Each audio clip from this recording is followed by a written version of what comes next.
When Marco settled beside the dead landline again tonight, the room tilted. My vision tunneled, my breath stalled. In that split second I knew he wasn't waiting for a phone call. He was waiting for him. Tom has been gone a year. I'm 58, widowed, marooned in the quiet house we once called too small for all our plans. The avocado green rotary phone, a thrift store trophy Tom adored, hasn't had a dial tone in over a decade, yet I never threw it out. It sits on the hallway table like a fossil of our marriage, chipped, stubborn, impossible to ignore. Marco, the broad-shouldered orange tabby Tom, and I rescued off Maple Street 10 years back, has made that phone his evening pilgrimage. At first it was charming, an old cat choosing a quirky perch. But charm curdled into ritual. Every night, somewhere between 9:30 and 9:40, he pads down the hallway, leaps onto the side table, curls his tail around the phone's base, and stares at the receiver as though it might sprout wings. Tonight, when he did it again, light seemed to drain from the bulbs. My knees weakened. A thought I'd been dodging for months slammed straight into my chest. Marco isn't fascinated by plastic. He's keeping vigil. I tell myself stories while the kettle warms, keeps the loneliness from echoing. Most are about Tom. How we met at a community jazz dance and stepped on the same stranger's foot at the same time. How, 5 years later, a half-starved kitten followed us home from the corner store and marched straight through our open door like he'd paid the mortgage. Tom laughed so hard he nearly dropped his grocery bag. "Guess we've been chosen," he said, scratching the kitten's dirt-caked chin. We named him Marco Polo, explorer, survivor, heart thief. Back then the rotary still worked. Tom loved its heavy tick-tick-tick, a sound he claimed made every call feel important. When cell phones took over, he retired it but refused to junk it. "Some things remind us who we are," he'd say, wiping dust from the handset the way one might polish a medal. And now, each twilight, Marco curls beside that silent relic exactly like he did by Tom's feet during football games. The first week after Tom's funeral, Marco wandered the house like a detective, nose pressed to Tom's work boots, whiskers brushing the old bomber jacket he'd never let me throw out, tail flicking beneath Tom's empty armchair as if waiting for the recline lever to snap back to life. I watched him search and thought, "Me too, buddy, me too." But the searching ended. The waiting began. One Tuesday in January, snow whispering at the windows, I found Marco sitting at the phone, back straight, ears tilted forward in regal concentration. I chuckled, snapped a picture for my sister, captioned it "Operator on duty." The night after, he did it again. And again the next. By the second week, amusement thinned into unease. The hour never changed. Neither did the posture. It was as though a bell only he could hear rang at 9:30 sharp, commanding attendance. I tried to break the spell. Placed his treat dish in the kitchen at 9:29. He trotted over, crunched every last kibble, then trotted right back, punctual as a station master. I moved the phone to the top shelf of the bookcase. Marco paced, meowed once, and after 2 restless circles, reared onto his hind legs, claws scrabbling up the wood until the shelf trembled. I surrendered, set the phone on the table again, heart thumping harder than it should have. Waiting for a call from the great beyond. "Are we?" I joked, voice brittle. Marco's tail flicked. His green eyes never left the receiver. One night I whispered, half teasing, half pleading, "Are you waiting for Dad?" My own words chilled me. Marco turned, slow as moonrise, and leveled a stare so steady it rooted me to the floor. Marco looked at me not like an animal, not even like a friend, but like someone who remembered far more than he should ever know. I barely slept after that. Tonight, kettle silent, lights low, I study him from the hallway doorway. The second hand on the wall clock ticks toward 9:40. Marco's ears pivot, battering my nerves. He leans closer to the phone, whiskers brushing the dented receiver cradle. My mouth goes dry. He's listening, I think, absurd yet undeniable. For what? For whom? A gust rattles the window panes. Somewhere outside a truck backfires, and I flinch, the sound echoing down hollow corridors of memory. Marco doesn't move. He might as well be carved from copper. My rational brain claws for footing. Cats are creatures of habit. The table is warm from the hallway vent. The plastic holds heat. That's all. Yet the theory shatters against the harder, stranger evidence of his timing, his insistence, the way he watches that phone, the way I watched Tom's hospital monitor, waiting for numbers to spike, for life to return. I miss him too, I murmur into the hush. Marco's ear twitches. But he's gone, love. The last word fractures. The hallway smells faintly of Tom's aftershave. A bottle too old to spray still leaks ghost notes of cedar and citrus. Maybe Marco smells it too. Or maybe, and here my chest tightens, he smells something else. Someone else. An urge rises to scoop him up, to carry him far from this haunted prop, to pretend grief obeys relocation. But I don't move. Some fragile wire in me recognizes that his vigil is bigger than comfort, bigger than sense. Interrupting feels wrong, like walking between a soldier and his fallen comrade. The clock clicks 9:41. Marco blinks once, a slow shudder. Nothing happens. No ring splits the air, no static whispers from severed wires. My shoulders sag. For a heartbeat I think perhaps this was the night it would finally end, and relief pricks behind my eyes. Then Marco lifts his head, pupils dilating, and leans so close his nose nearly touches the receiver. I gasp. My heart stumbles. And in that blind bright instant a thought slams so hard it steals the breath from my lungs. What if Tom never stopped calling, only I'm not the one meant to answer? I stagger back, clutching the doorframe, tears hot and sudden. Marco doesn't flinch. He keeps his post. That's when I understand. This isn't a habit. It's a message still writing itself in the dark, one I'm too afraid to read, yet too desperate to ignore. I want to believe the story ends there, that I whispered goodnight, flicked off the light, and grief fell quiet. But if I'd known what the silent phone would do tomorrow, what my cat would show me, I might have prayed for ignorance. I did not pray. I only watched, shivering in the half-dark, while Marco stared at the phone as though somewhere, far beyond the hush of this empty house, a line was ringing, and ringing, and ringing. The house was ink black, but for the small digital clock on Tom's side of the bed, 2 a.m. straight up. I'd been tossing under the quilt, mind full of half-dreams and the hush of winter air pressing against the window panes. Somewhere downstairs the boiler kicked, then fell silent. A beat later the whole world felt as still as the inside of a seashell. One shrill note cut through the dark like a blade. My heart seized so hard I thought it might crack a rib. The old phone? Impossible. A month ago I'd traced the cord to the wall and found nothing but dead copper. Tom had disconnected the service when smartphones took over. I stared into the dark, waiting for the ring to echo again, praying I'd imagine it. No imagining. My pulse roared in my ears. I flung the quilt aside, bare feet slapping the cold floor, and raced down the hallway with the panicked grace of someone fleeing fire. Marco was already there.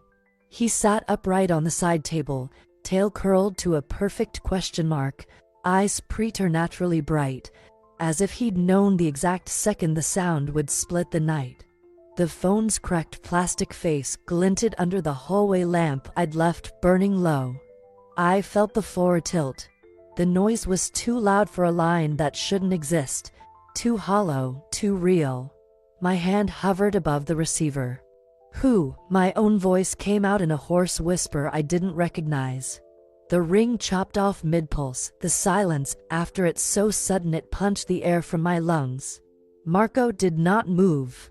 I drew the receiver to my ear. Nothing. Not even the faint hum landlines used to give when the call was live. I opened my mouth to speak anyway, because terror will make a person bargain with silence. "Hello," I croaked. The words sounded brittle, like glass underfoot. A pause long enough for my heartbeat to count out 5 frantic thuds.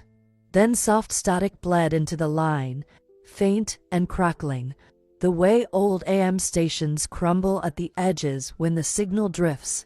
It reminded me of road trips with Tom, the dial hunting for baseball commentary lost between counties.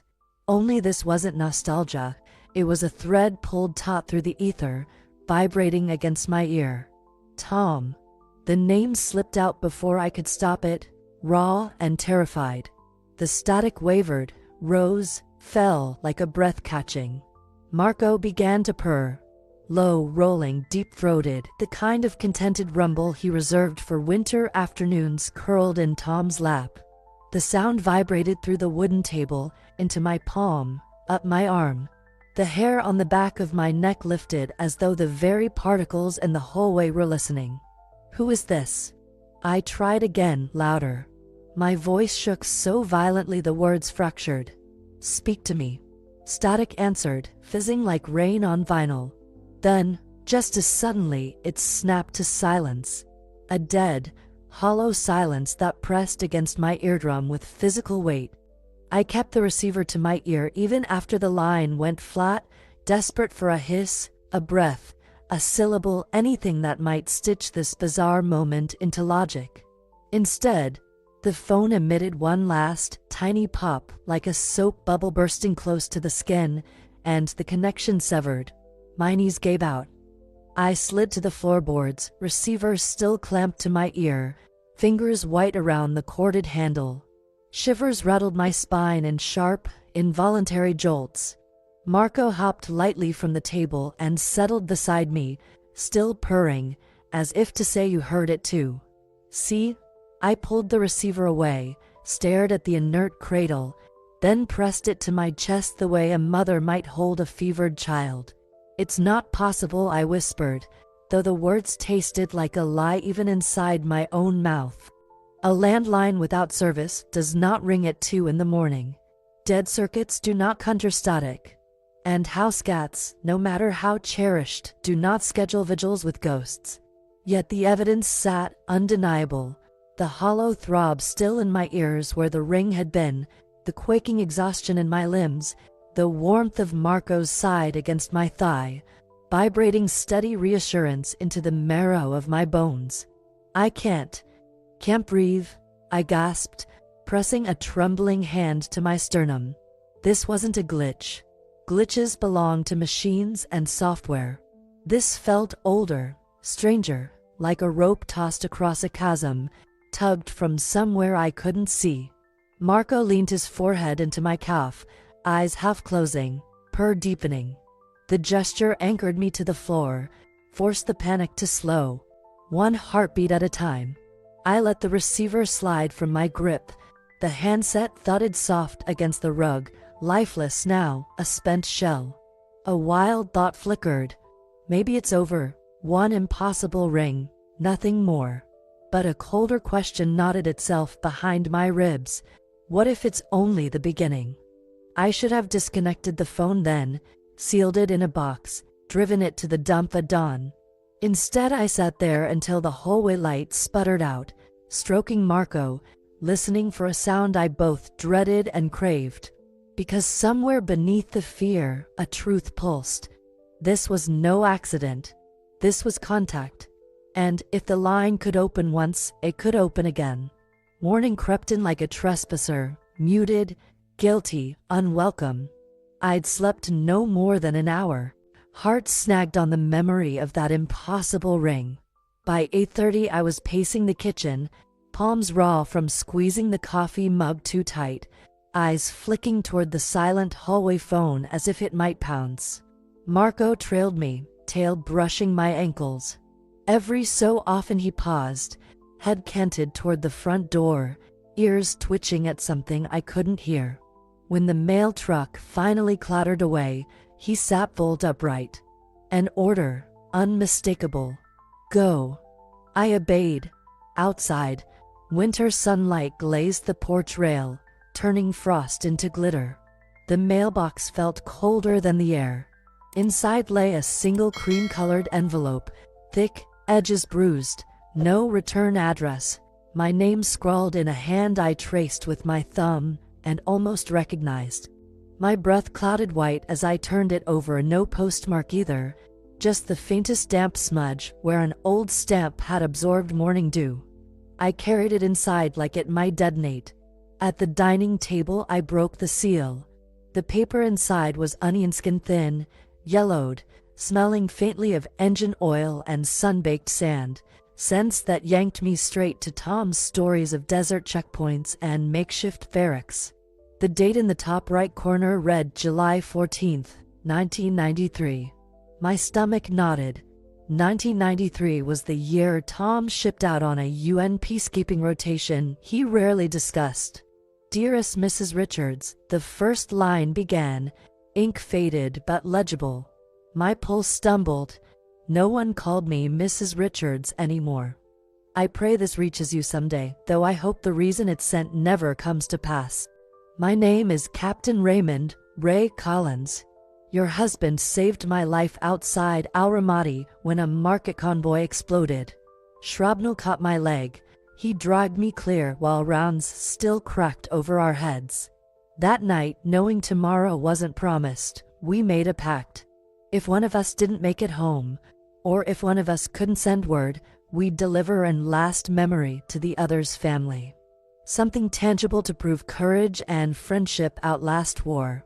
We sealed our letters, swapped them, and promised not to open unless the unthinkable happened.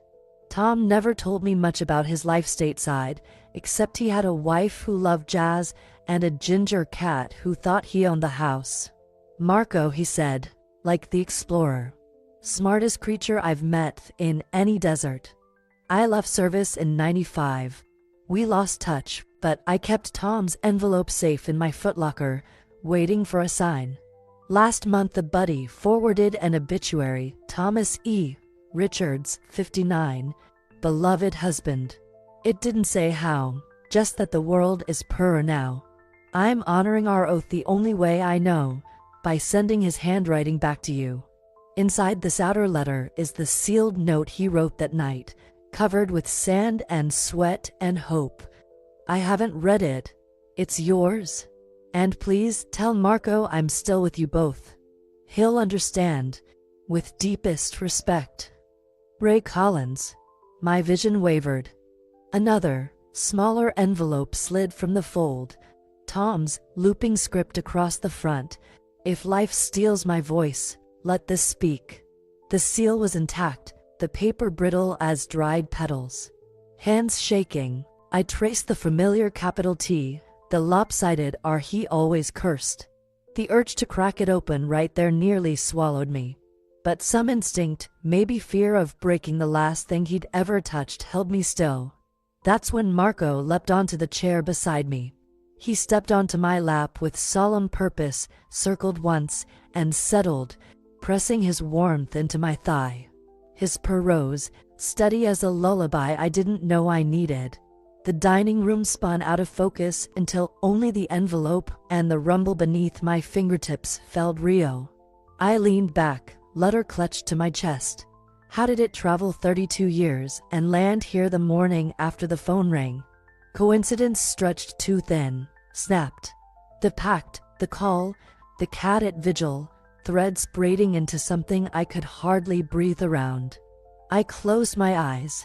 Memories flooded, Tom's laugh echoing across the living room hardwood, the way he'd tuck Marco's paw under the rotary handset and pretend the cat was taking messages. The night he limped through the door after a stateside PT mishap and whispered, "Ray owes me a beer, but I owe him my secret chili recipe." I giggled, clueless of what that debt truly meant. Now Ray had paid his. Tears punched free at last, hot and relentless. Grief I'd damned for a year burst its banks. I clutched the unopened note as if it were Tom's pulse itself. Marco lifted his head, green eyes wide, and nudged my chin with the top of his. I folded over him, shoulders heaving, letting sound tear loose, a raw, keening cry that scraped the knot in my throat clean. I held the letter and Marco crawled fully into my lap, exactly as he used to when I sat beside him. And, for the first time in a year, I sobbed until I couldn't see. When the storm inside me finally softened to hiccups, I swore I felt another weight in the room, lighter than air, warmer than sun through glass. Maybe hope, maybe a presence. Perhaps only the hush, after a heart breaks open. But as Marco purred and the sealed envelope rested against my palm, one truth settled like ash on snow. Tom wasn't finished speaking. And I, shaken, dripping, impossibly alive, wasn't done listening. That afternoon the house felt charged, like the moment before a thunderclap when the air grows metallic on your tongue. I set Ray Collins's envelope on the coffee table, placed Tom's unopened note on top, and paced circles so tight Marco tracked me with wary eyes. Grief had always been a fog, thick, shapeless, relentless. Now it was a jigsaw spilling across my memory, pieces flipping upright one after another, pictures sharpening whether I liked it or not. The first piece was the photo, our favorite, propped for years on the mantel. Tom in a Cubs cap, grinning so wide you could count every laugh line, Marco draped across his shoulders like a feather boa that refused to lie flat. After the funeral I caught Marco sitting before that frame night after night, touching the glass with one paw, claws sheathed, as gentle as a prayer. I'd scooped him up, pressed my cheek to his fur, and whispered, "He's not inside there, silly." Marco had wriggled free, hopped back, and resumed his silent vigil until sunrise. I'd chalked it up to a cat's stubborn curiosity. Today, holding Tom's still-sealed words, I understood. Marco hadn't been curious. He'd been communing. That glass stood like a thin veil between now and then, and my cat, more faithful than a headstone, kept the channel open. A shiver rippled from scalp to soles. Piece 2 slid into place with a click that left me queasy, the bathroom scratching. During Tom's last hospital stay, Marco developed an odd obsession with the upstairs bath, scrabbling at the closed door, urgent, frantic, as if something precious was locked inside. I'd swing it open, demonstrate the empty tiles, the ghost white towels, the steam-splotched mirror. He'd paw the rug, meow once, then retreat, bewildered. I remember snapping, "There's nothing in here, Marco," voice thin with exhaustion. He'd sat in the doorway staring up at me like a doctor waiting for a patient to acknowledge the diagnosis. Only now, heart banging, I remembered what lived in the linen cabinet. Tom's shaving kit, untouched since the morning he collapsed. His scent, locked in bristles and aftershave bottle, and the little tin of mustache wax he used for special occasions. Marco wasn't looking for a ghost. He was locating the last living fragment of Tom's skin and breath, marshalling it close so the tether wouldn't fray. He'd tried to show me. I'd slammed the door on the message. Third piece, the scream. The day Tom died I woke before dawn to Marco's howl, raw, broken, more human than feline. He stood on the kitchen counter, tail puffed, eyes huge, wailing straight at the ceiling. I'd nearly dropped my coffee. 30 minutes later the hospital rang, cardiac arrest during a routine phys therapy walk. They did everything they could, the nurse said, voice syrup thick with pity. At the time I labeled Marco's outburst bad dreams or a sudden bellyache. Now the truth slammed so hard I braced on the banister. Marco felt Tom's heartbeat stop half a city away. Distance meant nothing to whatever golden thread strung between them. I sank onto the sofa, lungs pumping too fast. Marco leapt up, settled on my knees, and fixed those sage-green eyes on me, patient, expectant. "Marco," I whispered, stroking his ears, "you weren't waiting. You were holding the line for him, weren't you?" My voice cracked. His purr started, soft as an old turntable needle finding its groove. I forgot, I rasped, vision blurring. I let the line drop. But you never did. I pressed both palms to the sealed note, heat of paper seeping into skin. Images tumbled in. Tom winding telephone cord around his finger while telling deployment jokes. Tom napping on the recliner. Marco curled on his chest, their breath synced. Tom teasing, "If anything ever drags me off this planet, I'll call reverse charges." I'd laugh then. Who keeps a landline for sentimental pranks? Me. I did. Because love turned every absurdity into gospel. A sudden click echoed from the hallway. My head snapped up. The rotary handset had rocked in its cradle, subtle, but unmistakable. Marco's ears flicked, yet he stayed on my lap, as though no physical motion was required anymore. The current flowed fine right where we sat. "Okay," I breathed, adrenaline surging. "Okay, Tom. I'm listening." I wiped my eyes, peeled the little letter from its shelter. The flop crackled like autumn leaves. For one tremoring heartbeat, I feared the ink might have faded to nothing, that after all this time Tom's voice would open its mouth and no sound would come. But Marco's purr deepened, a bass chord under the hush, and the air warmed, as if a distant sun stepped closer. I slid my finger beneath the flap, slow, reverent, and felt the seal give. Pieces weren't enough anymore. It was time for the whole picture. 3 nights passed in a low, restless hum. I kept Tom's opened letter tucked inside my robe pocket the way children keep lucky stones, fingering it whenever silence grew too heavy. The words were gentle, hopeful, infuriatingly certain that love could trespass death. I wanted to believe, yet disbelief clung like cold smoke. On the 4th night a March rain rattled the gutters. I dozed in the hallway armchair, blanket across my knees, Marco sprawled warm against my ribs. The rotary phone perched on its table less than an arm's length away. I'd left the lamp burning, dared it to blink. The clock on the wall ticked past 2:07 a.m. A gust sighed through the mail slot. Marco's ears twitched. Mine followed. Then, with no warning except the quickening of my own pulse, Ara rang. No jolt of terror this time. Only a surge of something sharper than courage, yearning. I snatched the receiver before the bell could finish its second cry. Tom. My voice trembled but held.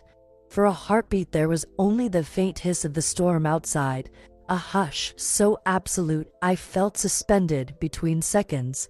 Then a rustle, as though someone shifted paper beside a microphone. Out of the static floated a breath, thin as a reed's whistle. "I'm here." A whisper no more than air against my eardrum, yet it slammed straight into my spine. Tears burst hot. "Is it you? Tom, is it really?" The line crackled, warbled. A muffled clatter like fingers brushing coiled cord, then silence swallowed everything. Not the click of a normal disconnect, just vacuum. "Tom," I shouted, half standing. "Stay with me, please." Nothing. The handset felt suddenly hollow, a seashell robbed of surf. Marco leapt from the chair to the floorboards, tail high, eyes locked on me with fierce insistence. "Listen." But the phone was dead. I forced the receiver back onto its cradle, palms slick. For a long minute I just stood there, breathing in knife-edged gulps, waiting for the world to restart. When my knees finally buckled, I slid down the wall until hips met hardwood, blanket puddling around my ankles. Marco padded over, climbed onto my lap, and unleashed a purr so deep I could feel it reverberate through the soles of my feet. The hallway lamp threw a soft pool of gold around us. Outside, rain kept drumming the roof in steady 4/4 time. I pressed a shaking hand to Marco's back, eyes clenched shut. I sat on the floor, listening to Marco's purr fill the whole house, and that sound beat like the heart of our past. Every rumble echoed Tom's laugh in the kitchen, Tom's footstep on the stairs, Tom's voice calling, "Honey, come look at this." It was absurd, impossible, perfect. My grief and wonder braided so tight I couldn't tell where one ended. Minutes, maybe hours, ticked by before exhaustion dragged me upright. I kissed Marco's forehead, set the receiver neatly in its nest, and shuffled back to bed, whispering promises to keep vigil tomorrow. Daylight arrived gray and meek. I padded to the hallway, throat desert dry, half expecting the night's miracle to dissolve in coffee steam. But the first thing I saw froze me mid-stride. The receiver dangled, cord twisting slowly like a pendulum. I was certain I'd placed it back. Had grief's fog fooled me? Or had something, lifted it after I left? My fingertips brushed the bakelite, cool, unmoving, cryptic as a sealed tomb. A breath caught behind my ribs. "You hung up, didn't you? You kept talking and forgot the rest of us live by wires and plastic." Marco trotted in, sat beneath the swaying cord, and tilted his head as if listening to an echo I couldn't reach. I swallowed hard, righted the handset, and forced a steady inhale. "Okay, my love," I whispered to the quiet that smelled faintly of ozone and old cedar. Message received. There would be skeptics, friends who'd blame a crossed line, electricians who'd mutter about residual current. I might have believed them myself 3 days ago. But Tom's letter lay folded in my pocket, its postscript still scorching my skin. "Tell Marco I'm with you." Now I knew the truth nested deeper than circuitry. Love had its own infrastructure, cables spun of memory and devotion, maintained by a ginger cat who refused to let them corrode. I pressed a kiss to Marco's crown. He answered with a thunder-low purr that vibrated up my sternum and steadied the tremble in my hands.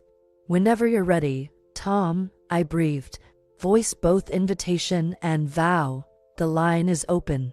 Somewhere inside the phone, a ghost circuit seemed to hum in reply, quiet, patient, eternal. The rain tapered to a sullen drizzle by late afternoon, and I found myself drifting through closets like a ghost sifting her own relics. Grief does that, turns your hands into divining rods for anything that still hums with the person you lost.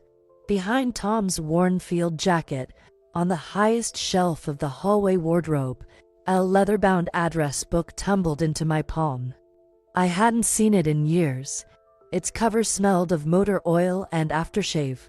I carried it to the kitchen table, Marco trotting behind, tail flicking like a metronome. The pages were onion-thin, crowded with Tom's slanted block letters and tiny arrows pointing to revised numbers. Midway through the R section, a line leapt out. Ridgeview Cabin, our forever getaway, and beneath it, a phone number I'd never dialed in my life. My breath snagged. Ridgeview was the dilapidated lake house we'd bought on impulse in '99, convinced we'd spend every summer there till arthritis or grandchildren intervened. We sold it when medical bills began to pile higher than autumn leaves. I assumed the landline had been disconnected the day escrow closed. A tremor rode my spine. What if? I punched the digits into my cell before courage could back out. It rang twice, 3 times. On the 4th, a man's voice, friendly, wary, answered. "Hello. Hi, my name is Emma Richards. I'm sorry to bother you.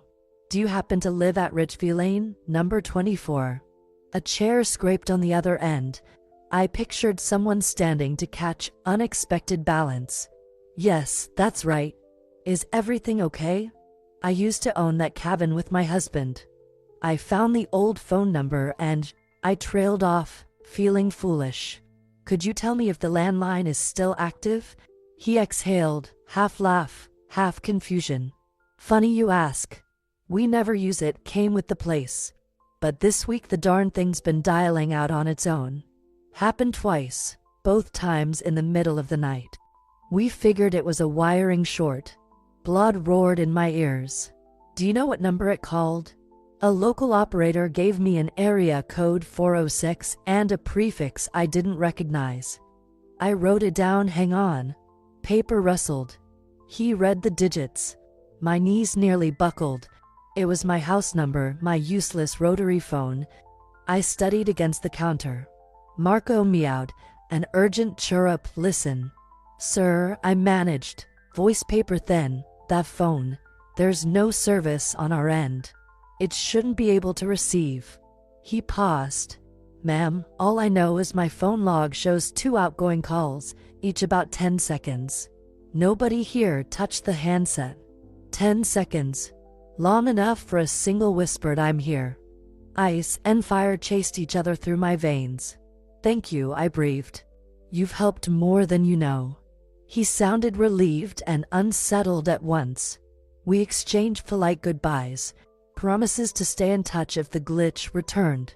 When the line clicked dead, I stood in the silent kitchen, cell phone trembling in my grip, the old address book open like a portal on the table.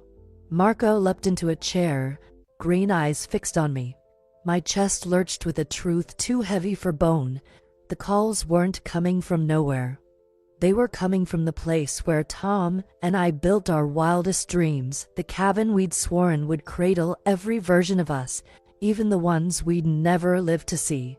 Somehow Tom had reached from that memory-soaked timber frame, through dusty wiring, across miles of sagging poles, into the obsolete handset where our cat kept vigil. I pressed my palms to the cool formica, fighting the spin of the room. You did it, I whispered to the phone lying silent in its cradle. You kept your promise. Faint thunder muttered over the hills. Marco padded across the table and settled on the address book, tail curling around the page like a bookmark. His purr rose rich, insistent, alive. The sound anchored me to the floor, same way Tom's hand on the small of my back once anchored me in crowds. I tore a scrap from a grocery receipt and copied the cabin number in fresh ink. Then I wrote beneath it, proof. Hold fast. I tucked the scrap inside Tom's letter, testimony folded into testimony.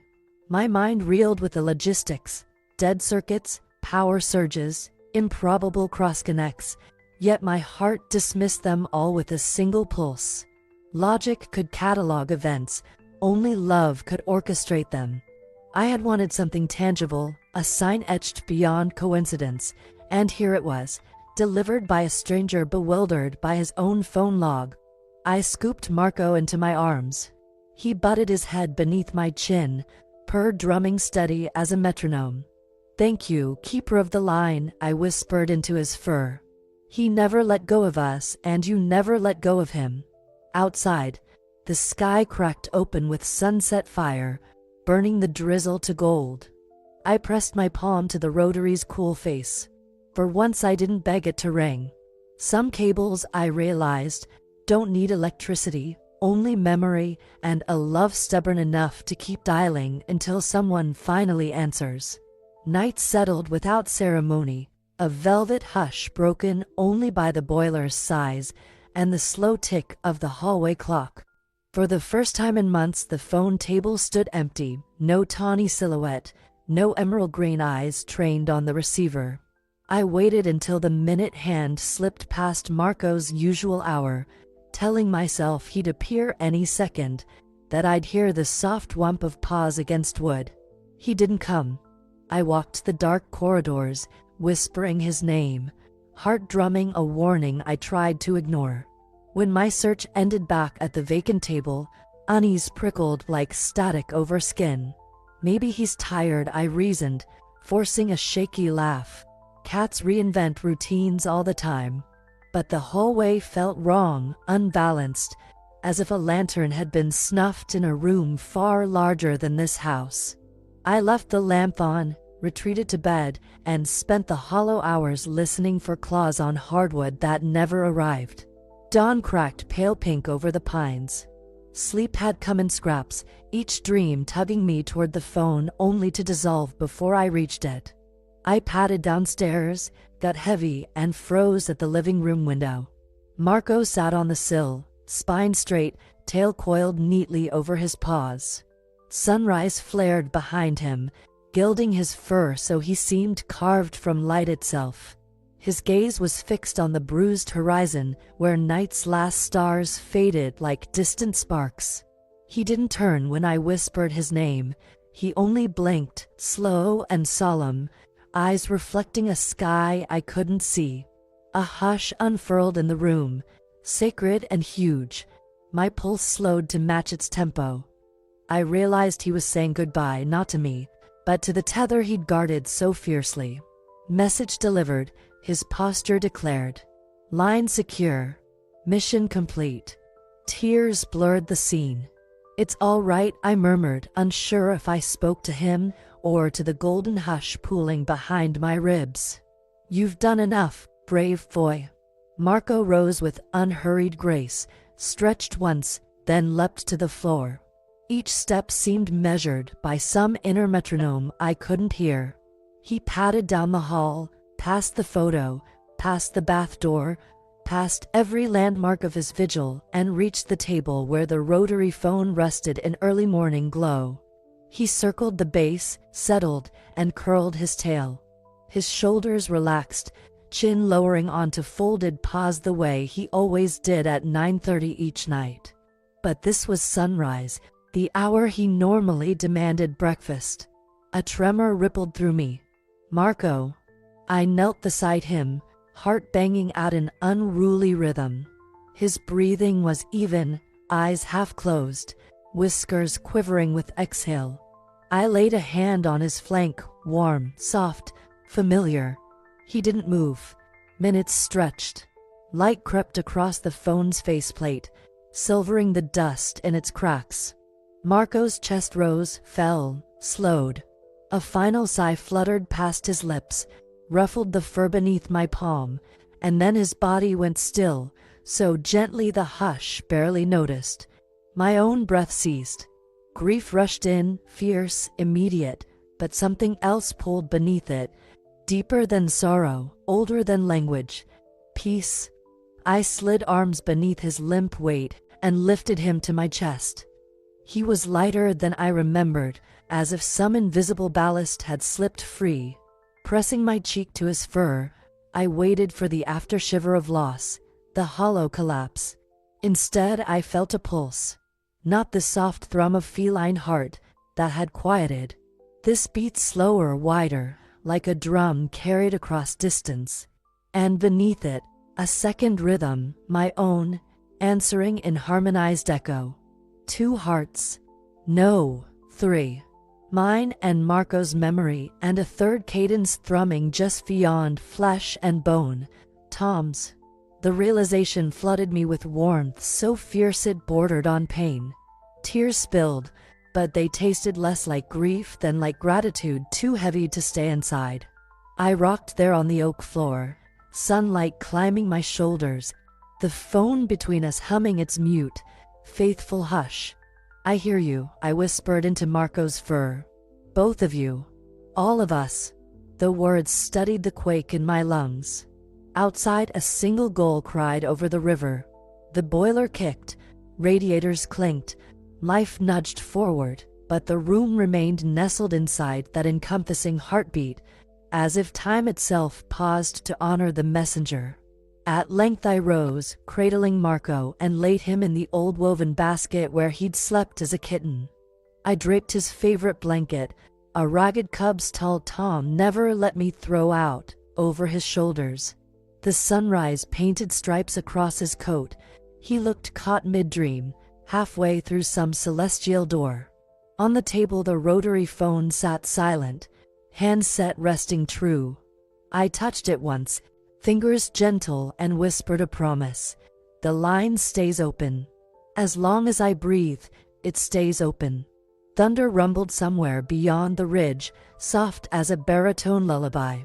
I closed my eyes and felt that triple-threaded pulse echo again, steady, steadfast, eternal. Then I carried Marco to the garden where spring crocuses were daring the last frost, and laid him beneath the birch tree we'd planted the summer after Tom returned from war. The roots would welcome him. The soil already knew his name. When I went back inside, dawn had tilted fully into day. The phone waited, a silent sentinel, ready for the next impossible hello. I set a fresh flower in a jar beside it, smoothed the towel in Marco's basket, and stood listening to the quiet. In the hush, I could still feel it, the gentle, impossible heartbeat of us three, threading the walls, the wires, the air. And I knew, beyond any doubt, that it would echo here for as long as love could remember how to speak. I keep Marco's basket by the window that frames the river bend, his final berth under a quilt of Cubs blue and sunrise gold. Most mornings, before the kettle hums or the robins quarrel, I kneel there and let the quiet settle around us like an old shawl.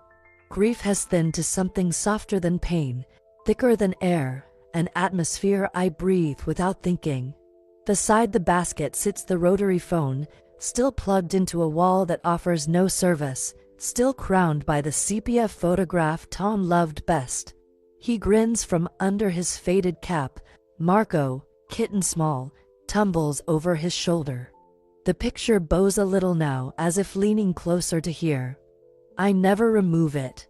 At dusk I slide it forward on the phone's body, press one of Marco's paw prints, inked onto cardstock the day the vet whispered condolences, against the base, and whisper the same invitation. Call if you want. I'll be here, waiting the way you waited for me. The handset's cradle is worn where feline whiskers brushed night after night. Sometimes I imagine I can still see the faintest indents where Marco's claws gripped plastic during the first impossible ring. I dust the phone every Sunday, tracing those grooves like Braille, rereading a language carved by devotion. These evenings I sit cross-legged on the rug, basket at my side, letter in my lap, and let memory reel like film through a crank projector. Pieces flicker, Tom in uniform, eyes sparkling mischief, his calloused hand coaxing Marco to chase flashlight stars on the ceiling, my young laughter echoing between fresh painted walls. Each frame glows brighter than the last because time, it turns out, is backlit by love when you play it the right direction. I talk aloud, unembarrassed now. Remember the chili cook-off, Tom? When you bribed the judges with guitar lessons. The room seems to breathe, the radiator ticking a scent. I rest fingers on the letter Captain Collins delivered, edges softened by constant unfolding, and trace Tom's closing line. Tell Marco I'm with you. The ink has smudged slightly where my thumbs press each time. When dusk creeps in, I switch on the hallway lamp, the same one that once haloed an orange sentinel keeping vigil. Its glow spills across floorboards polished by pacing feet, by claws, by grief, by hope. I arrange the ritual, photo on the phone, paw print against the cradle, letters centered like a cornerstone. Then I douse the rest of the lights and let shadows gather. Silence follows, deeper than ordinary quiet. It is the hush of possibility, of breath held between worlds. The receiver stays still, but I watch anyway, eyes attuned to the slightest tremor. My chest rises and falls in unison with a rhythm I swear I still feel. Mine, Marco's memory, Tom's echo. 3 beats weaving a braid tighter than blood. Sometimes wind snaps the gutters and my pulse leaps. Sometimes the fridge hum mimics static, and I find myself halfway to the phone before sense reins me back. Yet I'm never disappointed when it doesn't ring. The miracle happened. Its afterglow is enough. Proof doesn't need repetition to stay true. On the anniversary of the first ring, I light a candle and set it behind the phone so glass throws ripples of gold across bakelite. Rain drums in slow triplets on the roof, the same song that accompanied Tom's whispered "I'm here." I speak, voice steady. You kept your promise, love. If you can hear me, know that I kept mine. The line is open. Always. No reply comes, but warmth pulls against my spine, as though someone leans close. I close my eyes, and for one breath the scent of cedar and citrus and ginger fur braids with wax and rain.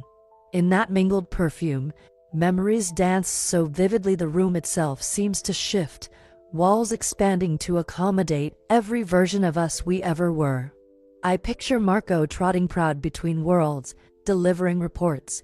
Mission accomplished. Human listens now.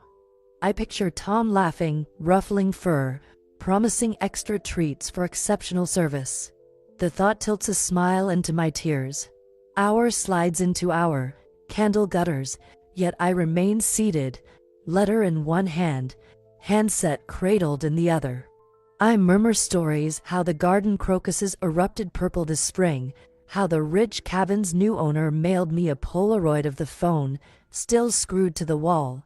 Just thought you'd like to see the contraption that called you. Life keeps expanding outward, but each new circle traces the geometry Tom and Marco drew first. Connection as lifeline, love as circuitry no engineer could blueprint. At last I rise, tucking the letter beneath the photo. I kiss two fingertips, press them to Tom's laughing face, then to Marco's inked paw. The candle I snuff with a breath, the hallway lamp I leave glowing. Stepping toward the stairs, I pause, fingers on the switch. The phone sits quiet, regal, patient. "Good night, boys," I whisper. "Same time tomorrow." Sometimes, in bright midday, the logical part of me whispers this whole thing was grief's hallucination, faulty wiring, random calls, a cat's quirky habit amplified by sorrow. A softer voice older than logic counters, and what if the letter dated decades ago arriving the very next morning? What if numbers dialed from an unpowered cabin? What if a cat who laid down only after the final message was delivered? I carry both narratives like stones in opposite pockets, but only one weighs warm. On rare afternoons, neighborhood children ask about the strange antique in my hall. I tell them it's a hotline for angels, and they laugh, and I let them. One day they'll learn some truths hide behind jokes because they're too bright for naked eyes. Until then, the phone remains exactly what it is, proof that channels endure if hearts refuse disconnection. Night after night, month swirling into month, I keep setting that photograph on its plastic throne, keep placing Marco's paw nearby, keep whispering the invitation that is equal parts prayer and promise. If you want to call a call, I'm waiting, the way you waited for me. Sometimes I wonder if I've imagined all this, if it's a fairy tale I spun from longing. But then, just as doubt sharpens its teeth, I hear a faint click inside the silent phone, like someone gently replacing the receiver, and I tell myself, no, it happened. I saw it with my own eyes. If your chest tightened reading our story, type. Animals remember those we loved, because they do, often far better than we ever could.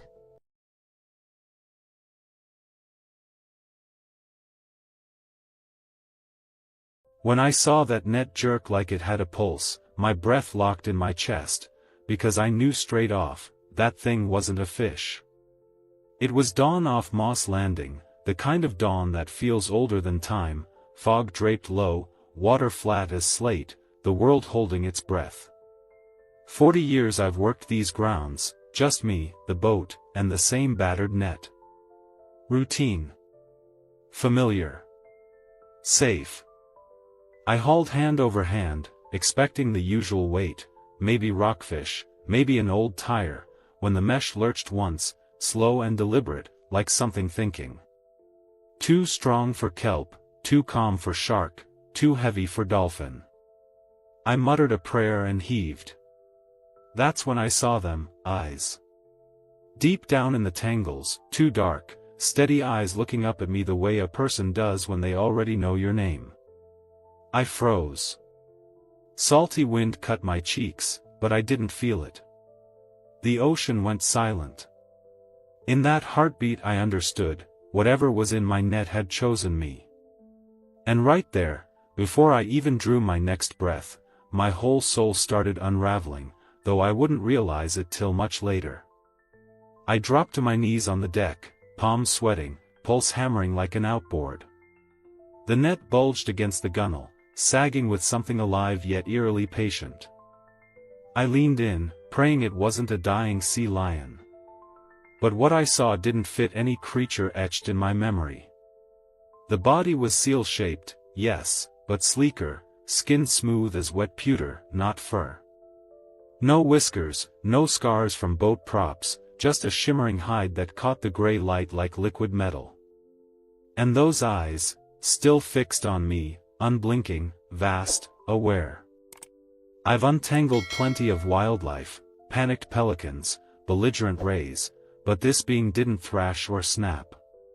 She, and I can't explain how I knew she was a she, but I did, simply waited, chest rising in slow, measured breaths, surrendering to gravity and rope as though the whole scene was a quiet agreement. A tremor of guilt cut through me. Somehow this was my fault. My net. My sea. My responsibility. Easy, girl, I whispered, as if soothing a skittish horse. My knife shook in my fist, old blade, half rust, sharp enough if I pressed. I slit the first strand. The twine recoiled with a wet snap. No reaction from her. She just watched. Second strand. Third. My heartbeat sank to the scrape of steel on rope. I expected, at any moment, a flipper to whip or jaws to clamp. Nothing. She let me work, eyes never leaving mine. Not pleading, trusting. That scared me more than teeth ever could. Half the mesh fell away, revealing her left side.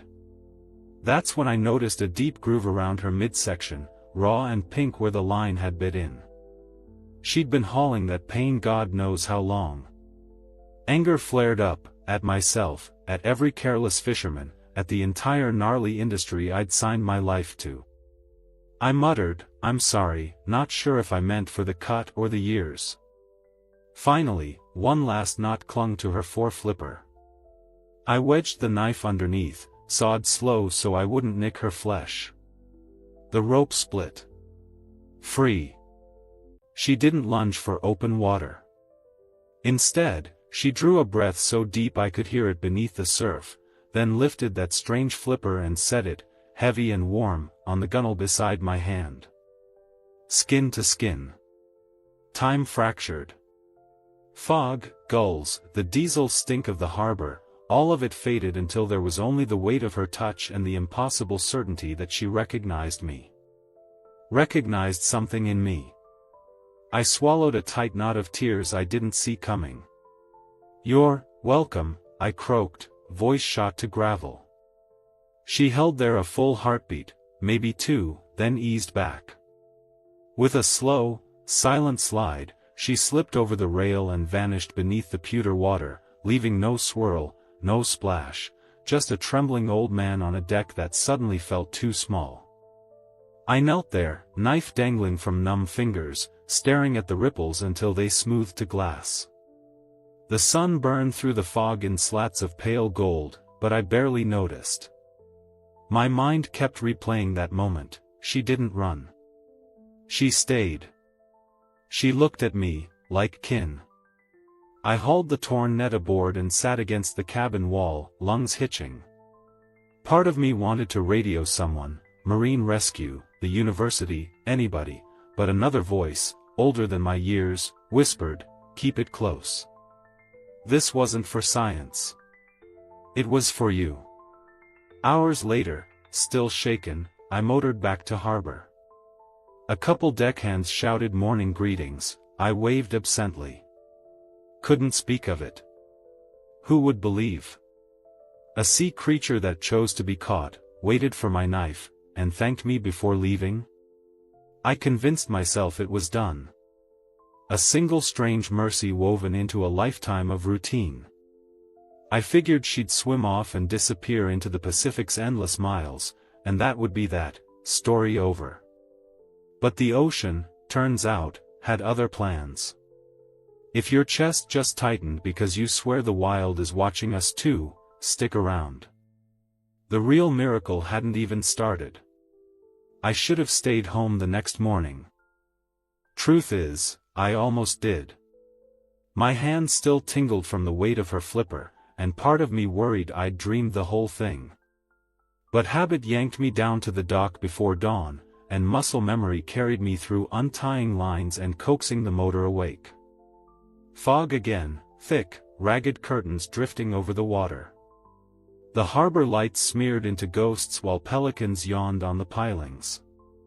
I eased out of the slip, telling myself I was only checking crab pots. No nets today. No surprises. My heart wanted quiet. 10 minutes past the jetty I cut the engine and let the boat drift. The Pacific was flat slate, the color that swallows thoughts. I poured coffee, wrapped both hands around the mug, and stared into nothing. Something surfaced on the port side with the softest sigh. A ripple bumped the hull, just a nudge, polite as a knock. I held my breath, every muscle locked.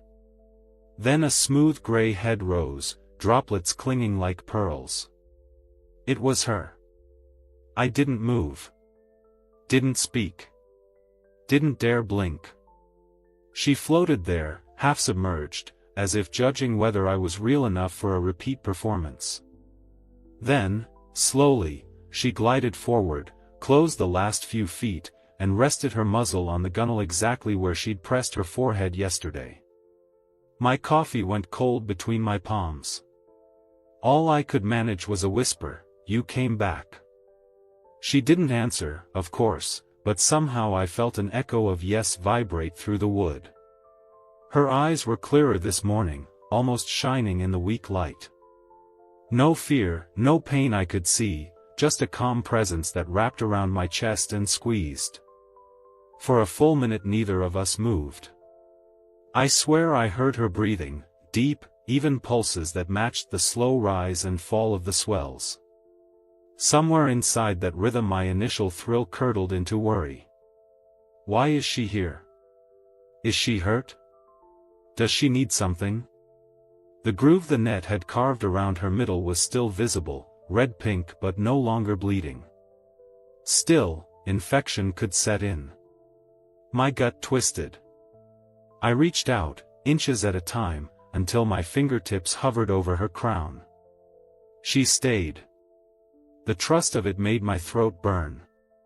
Carefully, I grazed that metallic smooth skin, cool, firm, unbelievable. She closed her eyes, exhaled a long ribbon of bubbles. A shout broke the spell. "Hey, Cap! You see that?" I jerked up. A tourist skiff trolling closer to shore had spotted us, a couple on deck pointed phones in my direction, lenses winking. On the breakwater farther back, a pair of early joggers stopped, hands shading eyes. The town was waking, and watching. She must have felt the shift, because her head lifted.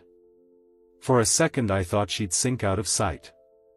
Instead she turned sideways, so everyone had a clean view of the raw mark on her flank, then angled back toward me, almost presenting the wound. A fresh wave of panic slammed me. She's showing them. Showing me. Asking for help? My mind scrambled through possibilities. Call the Marine Center, get a vet, find a sling. But beneath the fear pulsed something richer, deeper, an intuition that her visit wasn't about pain at all. I started to think maybe she was injured, I'd tell folks later, or begging me to fix the hurt I'd caused. But there was more. So much more. She dipped beneath the surface, circled once, and rose again, this time laying her entire side against the hull, as if anchoring herself to my world. The boat rocked gently under the weight, creaking like an old porch swing. I planted my palms on the railing to steady us both, tears stinging for reasons I couldn't name.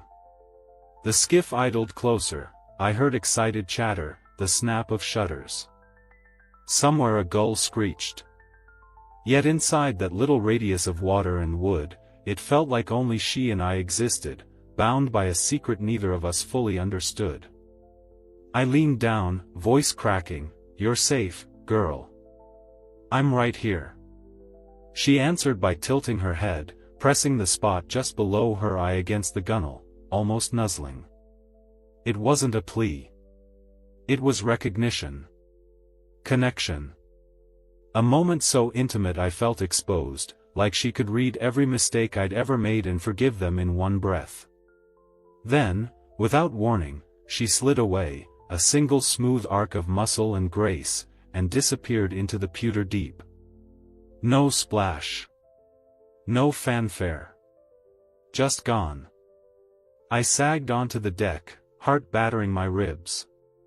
Relief, wonder, dread, each emotion chased the next in dizzy loops. Behind me, engines revved as the tourist boat headed back to the pier, the chatter already swelling into rumor. I could almost hear the headlines: old fisherman befriends sea creature. Moss landing miracle. I wished the story paused there, simple, sweet, but the ocean doesn't deal in tidy endings. Because even as I steadied my breathing, a new thought stabbed hard: if she came back once, she might come again. And what if next time she brings something I can't ignore? That question sat like a weight in my gut, dragging every shred of certainty overboard. And the tide kept rising. I tied up just after sunrise, nerves jangling from the second encounter. The docks were already buzzing, deckhands icing bait, gulls diving for scraps, diesel fumes thick as coffee. I jumped onto the planks and, against every instinct, opened my mouth. "Fellas, you won't believe what came to my boat again." That's all it took. First came the raised brows, then the smirks. Benny, the sardine skipper, laughed so hard his gut shook. "What did you smoke this time, Jack?" A couple of young crew guys flashed me goggle eyes and made flipper motions. One even barked like a sea lion. I told them anyway, how she'd rested her muzzle on the gunwale, how calm she was, how she looked at me like family. Words poured out faster than sense. I sounded insane even to myself, but once the dam cracked I couldn't stop. They humored me for a minute before drifting off. Nobody wants to linger with the old-timer spinning mermaid yarns at dawn. By mid-morning the story had spread through the Cannery Café, up the fuel dock, into the charter office. I heard snippets as I walked the pier: "That old coot, alien seal, needs a vacation." Nobody believed, and really, why should they? Miracles don't fit neat into dock chatter. That night I tried to sleep, but my mind replayed her quiet breath, her scar, her unshakable eyes. Why me? Why twice? I drifted off sometime after 2, haunted by the thought that the ocean was staging something I hadn't earned the right to witness. I hit the wharf early, hoping to slip out before tongue started wagging again. Fog still hugged the shoreline, but the pier was already dotted with tourists clutching lattes, waiting for whale-watch boats. Then a shout sliced the morning. "Look, there! In the marina!" I spun and stared down the long row of slips toward the public landing. Something gray broke the surface near the pilings, sleek, deliberate, moving against the outgoing tide. It was her. No mistaking that pewter hide or the graceful roll of her shoulders. A child squealed. Phones rose like a flock of blackbirds. The gray shape glided past the fuel dock, headed straight for the main pier where a half-circle of onlookers formed instantly. Even the gulls fell silent. My feet moved before thought caught up. I elbowed through the crowd, heart pounding. There she was, only a yard from the pilings, head angled upward so everyone could see her face. She wasn't stranded, she could have slipped away with a flick of her tail. Instead she hovered, holding herself in the surge as if presenting proof. Someone next to me whispered, "That's no sea lion I've ever seen." A deckhand leaned over, filming. A lady in a Monterey Bay aquarium jacket muttered about unusual pigmentation and dorsal morphology. But I saw only her eyes, those fathom-deep eyes fixed on me through the crush of bodies. There was wisdom in her eyes, and I felt, clear as a church bell, that she knew something about me no one else could. She angled her torso, exposing the raw groove from the net. Gasps rippled through the crowd. Clicks, flashes, a chorus of notifications, her image flooded dozens of timelines at once. She held that pose for a breath, maybe two. Then, with the same calm dignity, she dipped beneath the surface, sending a small silver whirl against the pilings. Gone. The pier erupted, voices overlapping, theories colliding. A grizzled charter captain swore it was a seal hybrid. A college kid insisted on a cryptid TikTok. Someone yelled for fish and wildlife. I just stood there shaking, every rib buzzing like I'd been struck by lightning. Within an hour the video hit local feeds, Moss Landing mystery mammal, and hopped state lines before lunch. By the time I sat at the cafe counter for soup, the TV behind the register was replaying a shaky clip of her muzzle on my boat, overlaid with captions, "Unknown marine species bonds with fishermen." I slurped chowder I couldn't taste and listened to strangers argue about me 10 feet away. "He's making it up," a tourist said. "That animal's trained," another claimed. Benny swaggered in, saw the broadcast, and froze mid-step. His eyes flicked to mine, half disbelief, half apology. For a second the vindication felt sweet. Then it curdled. Because if the whole world started poking, prodding, sending drones and research vessels, what would become of her? I pictured tranquilizer darts, biopsy hooks, bright lights piercing the quiet places she called home. I thought, well, maybe she's just an animal after all. Nature's odd, shows up, disappears. Story over. But no. Something deeper rumbled beneath the surface of today's spectacle, like distant thunder rolling in over flat water. I left the bowl half-finished, stepped outside, and stared at the harbor mouth where fog was burning off. Somewhere beyond that breakwater she waited, or watched, or planned her next impossible move. And I could feel the tide inside me turning, dragging every certainty out to sea. The rumors, the cameras, the skeptics, none of it mattered anymore. Because she was coming back. I knew it the way I knew tide charts and the taste of salt on fog. And whatever she brought next, was going to change more than just a fisherman's reputation. 3 days passed before I dared take the boat out again. Reporters still milled on the pier, drones buzzed like gnats over the bay. I slipped away in the pre-dawn dark, cut the engine beyond the breakwater, and let the quiet swallow me. The ocean was glass, no wind, no swell, only the hush of my own heartbeat. I dropped anchor and waited, not sure for what. A gull screeched somewhere behind the fog curtain. Otherwise, nothing. Part of me felt foolish, like a child clinging to a bedtime tale. Then a ripple stitched across the mirror-flat water, small, playful, heading straight for me. I leaned over the rail and saw her rise, smooth as oil. She stopped an arm's length away, eyes catching the dim light like polished stone. But she wasn't alone. Beside her surfaced a smaller shape, perhaps half her length, skin the same molten pewter sheen. A calf, her calf. My chest tightened so hard it hurt. She'd brought her young into a harbor thick with noise and strangers, to me. Why trust me that much?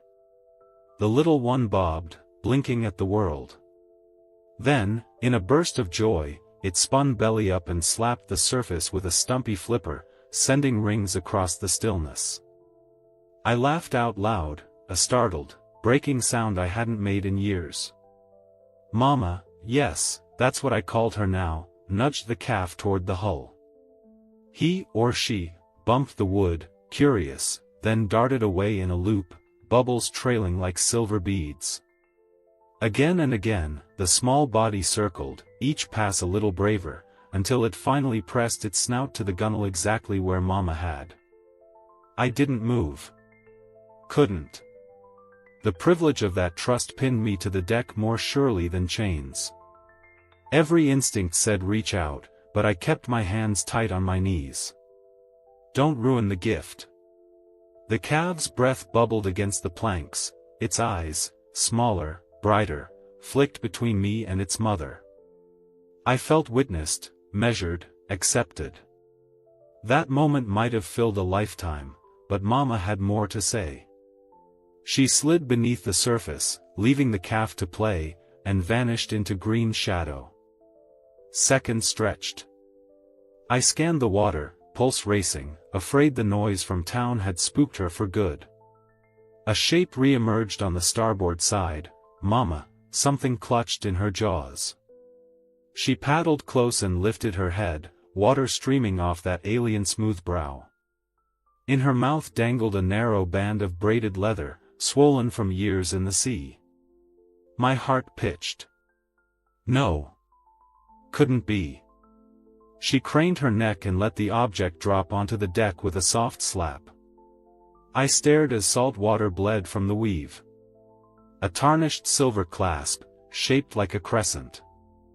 I knew that clasp. I'd fastened it around my daughter Rosie's wrist on her 16th birthday, 30 years ago, the summer she lost it overboard while helping me haul lines. We searched an hour, then gave up to the tide. Rosie's bracelet, I whispered, voice shredded. My vision blurred. I picked it up, softer now, faded, but unmistakable. How deep had it sunk? How far had it drifted? And she found it? I looked into Mama's eyes, and a jolt ran through me, an understanding beyond words. This is yours. I kept it safe. Tears spilled hot down my cheeks. Decades of tide and grief and silence washed through that tiny loop of leather. I pressed the bracelet to my chest and shook with quiet sobs.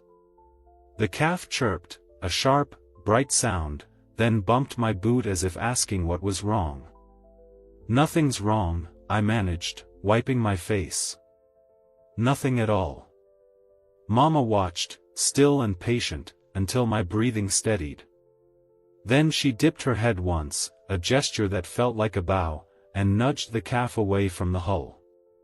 Together they began a slow dance around the boat, circling, weaving, the calf darting in playful spurts, Mama keeping pace beside him. It felt less like random movement and more like a presentation. See, this is my world. I'm showing you because you're part of it now. Sunlight cracked the fog, scattering rose-gold shards across the water. In that glow mother and child shimmered like living mercury. I lost all sense of age, name, duty, only awe remained, raw and consuming. They made one final loop, then glided off toward open sea.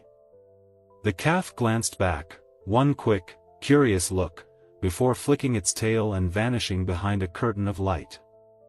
Silence rushed in, vast and holy. I gripped the rail, bracelet still pressed to my chest, and understood that I'd just been given something no researcher, no millionaire eco-tourist, could ever buy, a glimpse into a conversation the ocean usually holds only with itself. I didn't grasp it fully then. I kept trying to file her under rare animal, lucky encounter, anything that fit a man-sized logic. But Mama wasn't just a creature. She was a sign. And I had no idea how many layers of meaning she still planned to unfold. Every morning before dawn I'd wake from the same dream, Mama's flipper pressing my palm, the calf swirling like quicksilver, and feel a surge of joy that curdled into dread the second my feet touched the floor.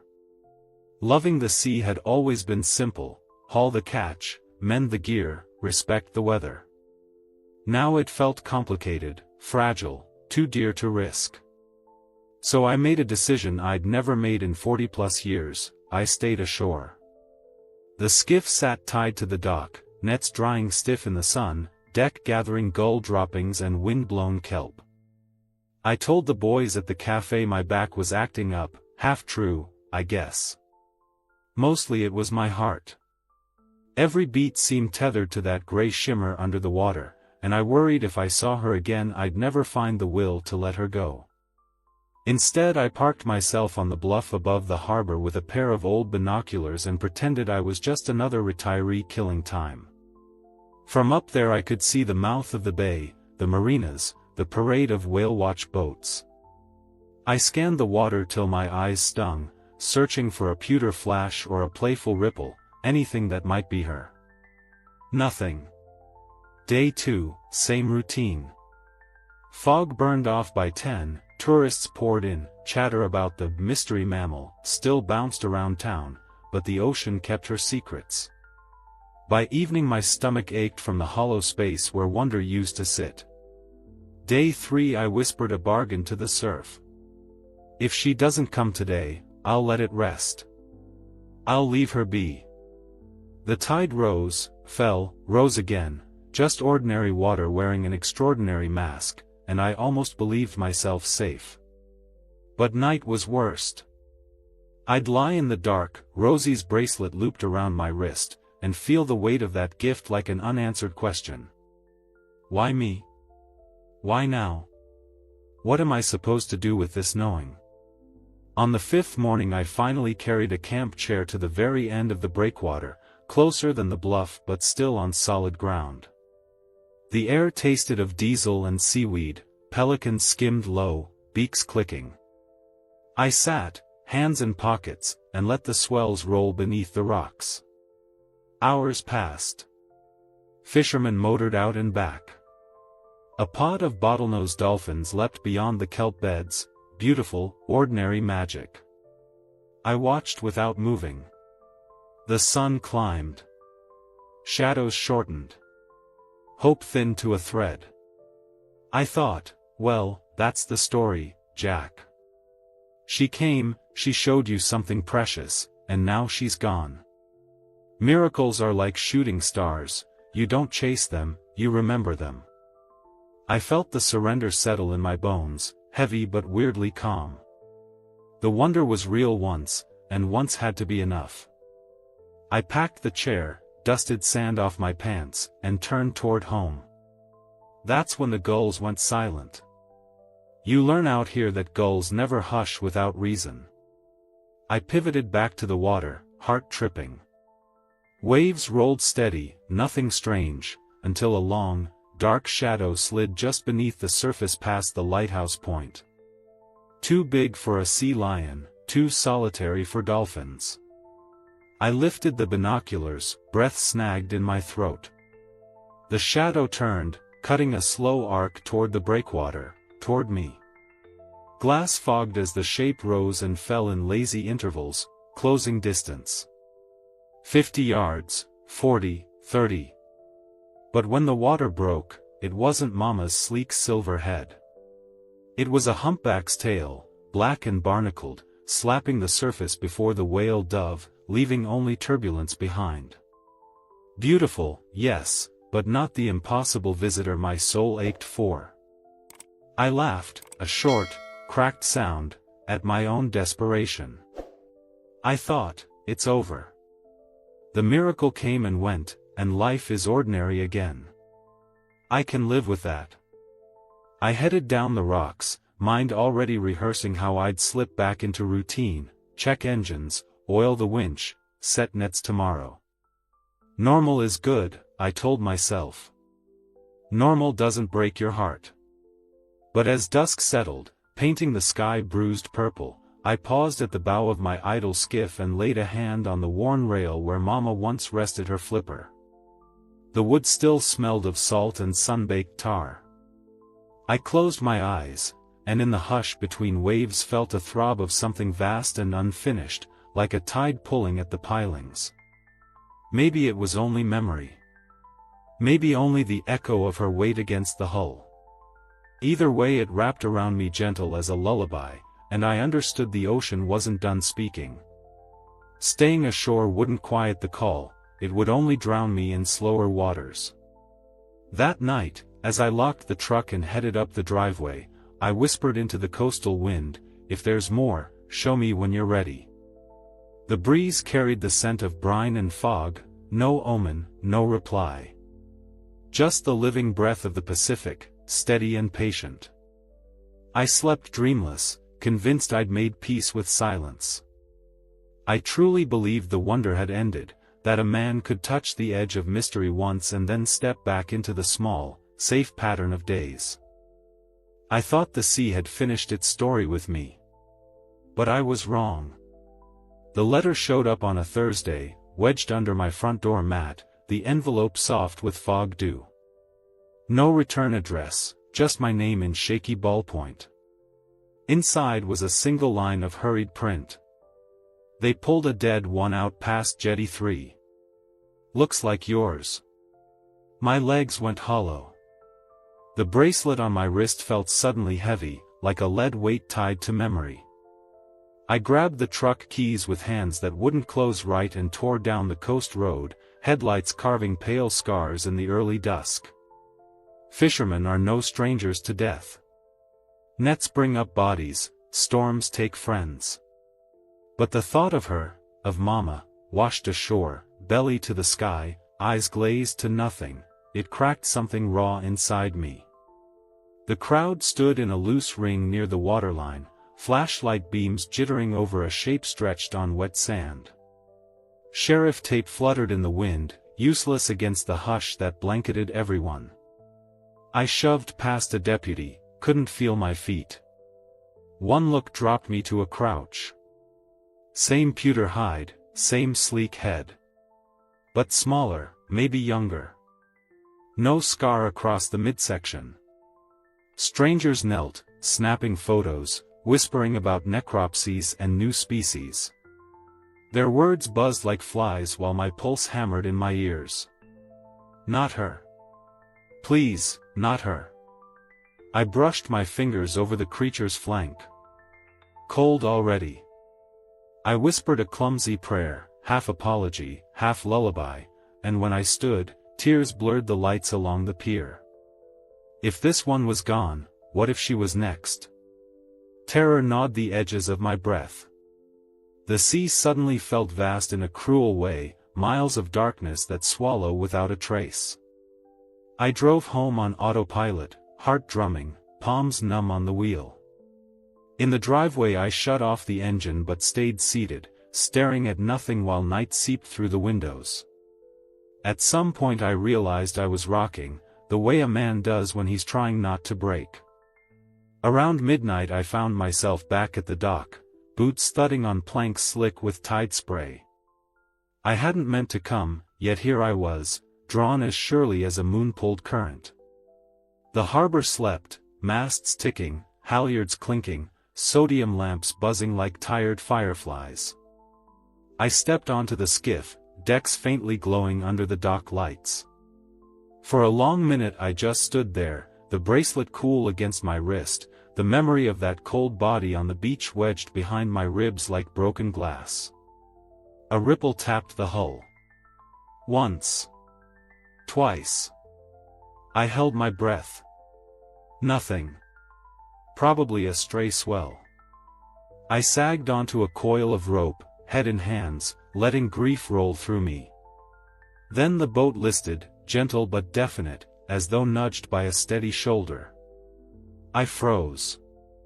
Another nudge, softer, followed by the hush of water parted by something large and deliberate. I lifted my eyes, and there she was. Mama rose beside the gunwale, silver hide glowing under the dock light, water streaming off her brow. Alive. Whole. Her breath puffed in quiet clouds, and those fathom-deep eyes locked on mine. Strength drained from my knees. I slid to the deck boards, barely catching myself on trembling palms. My body folded, forehead pressed to the wood, heart pounding like a drum of pure relief.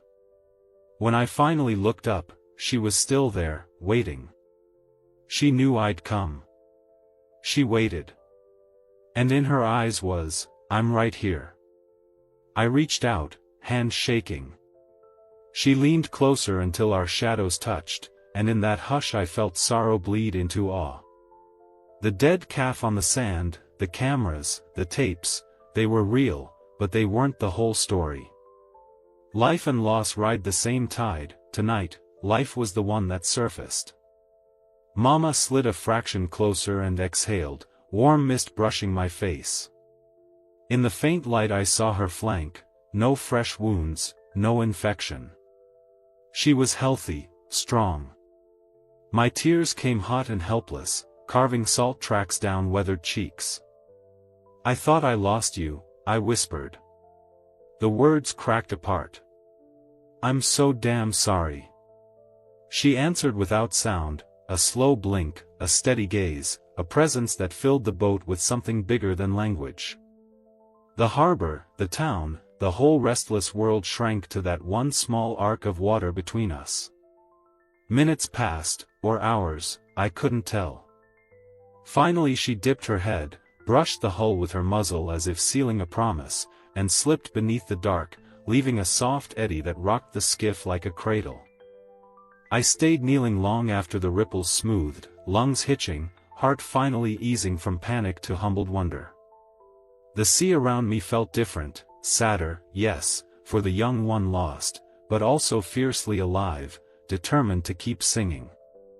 I understood then that the story wasn't about whether she would return, it was about what I would do with the days she gave me. The ocean had handed me a truth heavy as the deep itself: every meeting is a gift, and every gift carries a cost. As dawn's first gray thread unstitched the night, I tied off the skiff and headed up the pier, legs shaky but eyes clear. The bracelet glinted against my pulse, a reminder and a vow. There was more ahead. Mama had shown me that. And when the sea called next, I'd be ready, not just to witness, but to carry her story wherever it needed to go. The morning she chose for goodbye came with nothing special to hint at it: no blood-red sunrise, no strange pull in the tide. I just woke before dawn, slipped into my boots, and felt a quiet tug behind the ribs that said, "Get on the water." No cameras followed anymore, the news cycle had moved on to fresher storms. The skiff and I pushed past the breakwater alone. Fog hung low, muffling the world to a circle of pewter sea and the faint glow of Moss Landing's lights behind me. I killed the motor and let the boat drift. The silence felt thick enough to cup in both hands. 10 heartbeats later, a shadow rolled beside the bow, slow, certain. Mama surfaced, exhaling a plume that curled like smoke in the cool air. My chest tightened, but not with surprise. Something deeper had already known she'd be here. "Morning, girl," I whispered. She circled once, twice, the water dimpling under her weight. Each pass brushed the hull, a muted thump like a heartbeat under wood. Then she slipped under the starboard side and rose on port, carving a slow figure 8 around the skiff. A dance, almost. Farewell steps written in salt water. Sunlight pushed through the fog in thin spears, turning her skin to molten silver. She paused broadside, I just above the surface, and I knelt so our gazes leveled. I saw no pain there, no question, only calm, immense and unshakable. My reflection trembled in that dark well, small and mortal. The calf's absence hit me like a cold wave. I wondered if she searched for the little one, if she mourned.